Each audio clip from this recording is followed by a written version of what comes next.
Hey boys and girls, probably not girls, just maybe girl, or not even. Today we're going to do a follow-up video to one of our videos before, where we predicted which VRs were strong for Butterfly to Moonlight.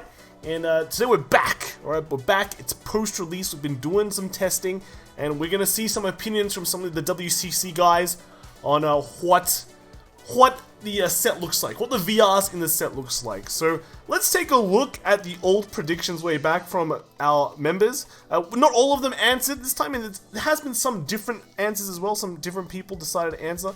But back then, this is basically the list. I'll just go through mine.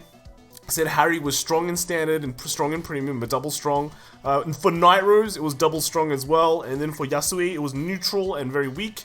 And then Charlotte was neutral and very strong, and then Luquia was neutral and weak. So with this, that was before we did any tests. That was the initial impressions, alright? Well, at least I didn't do much testing. Maybe Hongwei did. I know he does some quick stream proxy tests, but now that the set is out and we've done some testing, we've been playing around, what has changed? So I'm going to show you my changes first. Let's take a look. It should be this one. Yeah, so this is my current impressions on the strength of each of these VRs. So with Harry, I have it at double strong. With standard, I think, yeah, Harry's strong. It is kind of piece reliant though, so I don't really like that part, and yet you're forced to run this 4 Harry build, so you got another inconsistency on that part. For premium, I definitely think there's potential there with, you know, Harry being like Pale Moon and premium generally is quite strong. Harry having that name is pretty strong. With Night Rose, I've bumped it up to a very strong in standard because it's pretty consistent, able to get the 5 attacks. Pretty annoying to face, to be honest. I know Kelvin loves playing Night Rose, and that's pretty much just me getting killed by a Night Rose. And then premium, it's still strong. Yasui, I've changed this a lot. My outlook on Yasui has changed after playtesting. I bumped it up to a strong. I think it's around the same level as Harry. It loses to like a damage trigger, but then at the same time, it can do get a lot of advantage. So, but in premium, it's still a very weak for me. I just don't see how this is going to do anything in the Hyuga meta. And then with Shahara, this is another big change. Very strong in standard. Number of terror just absolutely busted, I think, with Charlotte and all that. So, very strong in standard. One of the best decks. Maybe better than Night Rose. I think Night Rose is slightly more consistent. Charlotte slightly less consistent, but can just steamroll through games a lot. And with Luquia, nothing has changed. Still a very neutral in standard. I think it's just not quick enough. And then in premium, it is weak. But what do the other guys at WCC say? So let's pop them up first. We'll start off with Harry. This time we've got Derek, we've got Hongwei, they're back, we've got Solemn, we've got Ryan Kai this time, and then we've got Weirab, Noman, and Kelvin. So we basically got a representative from basically every single, each unique region. You know, Derek from Australia, Hongwei from Malaysia, Solemn from the Europes, Ryan Kai from Malaysia as well, and we've got Weirab from Indonesia, and Noman from the US, and Kelvin from Sydney. He's basically my teammate. One thing of note is that Hongwei mainly tests in standard, so his premium is just all neutral. And then for Weirab, his playtesting is mainly in premium, so his standard is all neutral. So based on that, here we have the standard results. Basically for Harry, a lot of people have lowered their expectations. All of them have moved down to neutral. Hongwei is still saying it's strong. Noman's still saying it's strong, but everyone else has moved it down to neutral. I think it's probably because of the consistency issues. But we do have some comments from a few of our members. Kelvin saying that Harry's a bit too balanced in standard compared to its competitors. Noman saying the more he tested Harry, the more he's more displeased with it. He still thinks it's a strong deck, but as any combo deck goes, it relies a lot heavily on having access to your pieces more than any other deck in the metagame. Derek saying Harry flops if you don't drop the pigeon, pretty much. And then Hongwei with the strong saying it's a deck that is easy to control, players just need to do the same thing every turn to fulfill the conditions, and the power will basically become bigger and bigger. So yeah, it's true. It basically does the same thing every turn, and then it'll just keep on increasing that Excel stage, getting bigger and bigger, until you get to that anti-sentinel level with a crit. But otherwise, yeah, if you're able to just do the same thing, you get those 4 cards out from your soul every turn, then it's pretty good. But you know, you need those pieces, you need to get Harry, all that, so that adds a lot more inconsistency to the deck. So I can see why a lot of people have just dropped it down a bit. Not much to say about Premium. Everyone's still saying it's quite strong, with only Noman saying it's weak. I don't think there's not really been much discussion there. Moving on to the next one, we've got Night Rose. So here we have for Night Rose, standard. Everyone just rating it as strong, very strong. Again, Weirab for neutral. I think this is agreeable. Solemn double, very strong. Expected. He settles very strong before. Interestingly enough, Kelvin said it's strong. I guess Kelvin is a bit of an edgelord, actually. He doesn't like to rate his clans. That's very strong in my opinion, because he wants to be less meta. But no, Night Rose is really good, I think. What did people say about Night Rose in general? So Kelvin said it's strong going first in standard, and yeah, it's pretty true. Noman's opinion says his opinion really hasn't changed. Still hits with potential to end games early. Nothing much else to say about it. Derek, multi-attack with defensive abilities is good. Solemn, my opinion hasn't changed. She's versatile as fuck. Early results seem to agree with the slight edge for Charlotte, so suppose there. And then yeah, Hongwei saying multiple attacks like Charlotte's strong enough, with Columbard selected dropping call, greatly reduce the RNG mill, which is really nice. And then Premium, interesting, Kelvin said neutral for Premium, while Hongwei also said neutral for Premium, but basically a lot of strongs, and Solemn again with the double very strong. So moving on to Yasue. A lot of people, we can see from Yasue here, a lot of them said it was weak or neutral and standard, and with me, I also said it was neutral, just like mid-tier. I bumped it up to strong. What did the other people think? So let's take a look. So interestingly enough, a lot of people have still stuck with neutral. You know, Derek's still neutral. Pretty much everyone except Ryan Kai and me have it at neutral.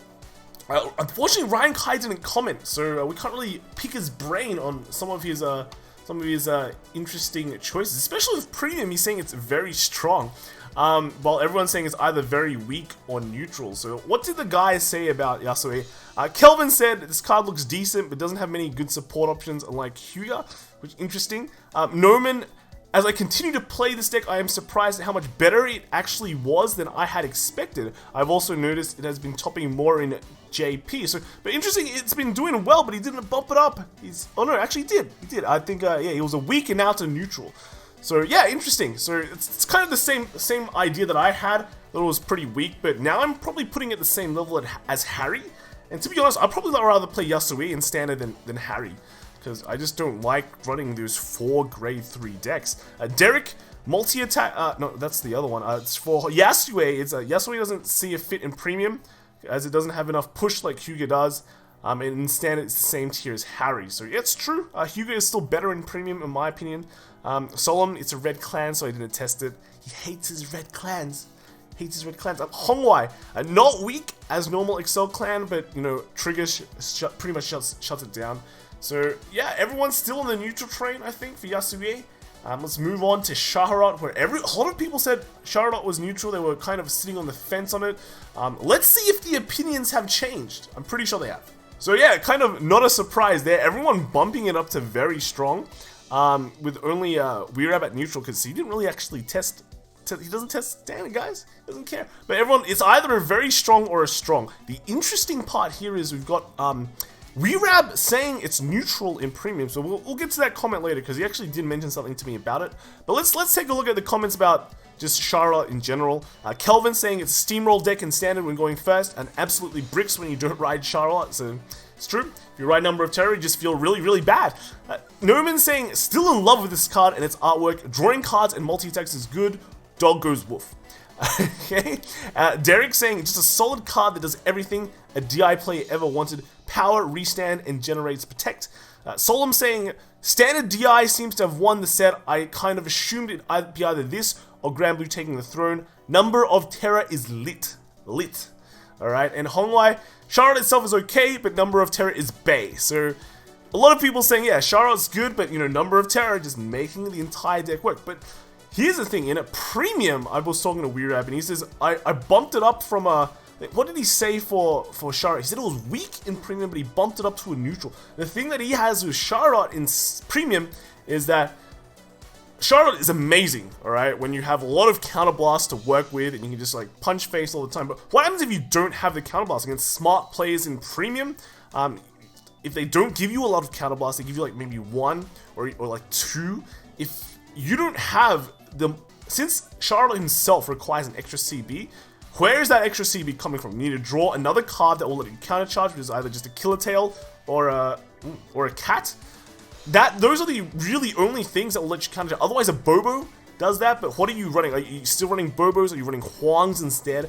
So where are you getting the counter blast? And sure, you can run the Huangs, but you know, smart players would have already recognized that you are running the Huangs, right? So there's another meta to that. How these players dealing with Huang, but in a situation where you just don't have the counter blast, where is that extra counter blast coming from for the Charlotte deck? So overall, that is his opinion on Charlotte. He's still not convinced that he's a very strong, like a lot of us have said. But, you know, Weirab is Weirab, so he has some next level thinking in my opinion.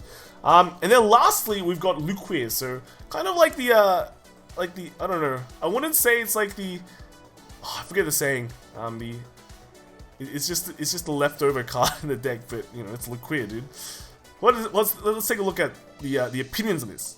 So yeah, finally with Luquier, everyone's saying I don't think much has changed. A lot of the very strongs, a lot of the very strongs have downgraded to just a strong and neutral, and yeah. So overall, it's just general opinion on just Luquier not being that amazing. If you're playing Pale Moon, it looks like you're gonna go to Harry. Let's take a look at what people have to say. So Kelvin says it's a bit too slow in the current metagame. Other decks plus and aggro much easier. Norman saying Pale Moon Loop with Songstress still stands as one of the superior Pale Moon decks in Premium. As far as standard goes, the deck feels consistent but still lacks in pressure. Derek, Luquier is quite underplayed in the Japanese metagame, which I don't think shows enough results. Also, piloting Silverthorn with the stack involved is a bit bigger brain than your typical ride to grade 3 and slap. And Hongwai is saying it's better than expected, huge power with multiple excels. So let's see what they actually said. So Hongwai back then said yeah, it was neutral, but he upgraded to a strong. So that's pretty interesting. But Derek went from a very strong to a strong, so he downgraded it. So interesting opinions there, and that pretty much just sums up all the impressions on the VRs. Let's take a look at their overall impressions on the set. So Kelvin, definitely exciting in terms of standard matchups, but card feel lacking proper balancing. New grade 3s going first are destroying the play going second with no counterplay. Some effects should have been put behind a harder requirement, and if we saw the Tachikaze requirements, a lot of people are feeling sad. Noman saying, I've honestly been surprised with how Yasue has been doing out of this set and slightly disappointed with Harry's performance overall. Overall, this set is very good, and it's hard to see it get suplexed into the ground by future upcoming sets as far as power creep is concerned, which is true. We've seen quite a few cards that have been released, and so far they haven't been that crazy good. I think Rising Nova has been the best from Aeon. We have seen some leaks of PBO's effect. So far, I mean, I like the art, but the effects so far, we'll see it tomorrow. Derek, his opinion is Gun Salute Dragon is low-key one of the best decks coming out of this set, which is surprisingly true. Surprisingly true. If you haven't gone to get some Gun Salute Dragons, just get it now and give it a whirl. I think it's like $2, right? So it's not gonna hurt the wallet. So that's basically what WCC have thought of the set overall after post-release. It's interesting to see what they have thought, like, you know, pre-release and then post-release. If you want to see what people thought pre-release, then we'll link you to the video in the description. And hopefully we'll do more of these in the future for all the sets that are coming out. So that's it from me. Let me know what you guys think about Butterfly in the comments below. Just say what you think, if you agree or not, what is hype, what is not hype, and yeah, let us know. If you like it, just like and subscribe and all that, and I'll see you guys in the next video. All right, bye!